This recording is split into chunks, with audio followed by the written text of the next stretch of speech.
హిందూ శాస్త్రానుసారం ముక్కోటి దేవతలు స్థిర నివాసం ఏర్పాటు చేసుకున్న ఒకే ఒక జంతువు గోవు, పశువు.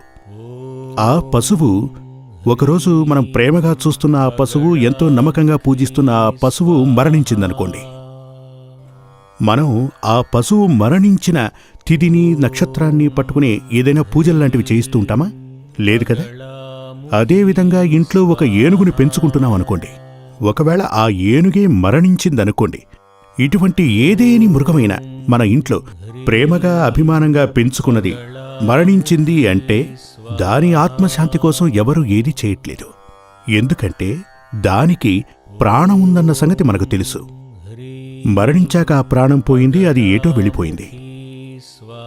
కానీ ఒక మనిషి పట్ల మనం అలా ప్రవర్తించాం. ఒక మనిషి గనక మరణించినట్లయితే అతని కోసం మనం రకరకాల పూజలు చేస్తూ ఉంటాం.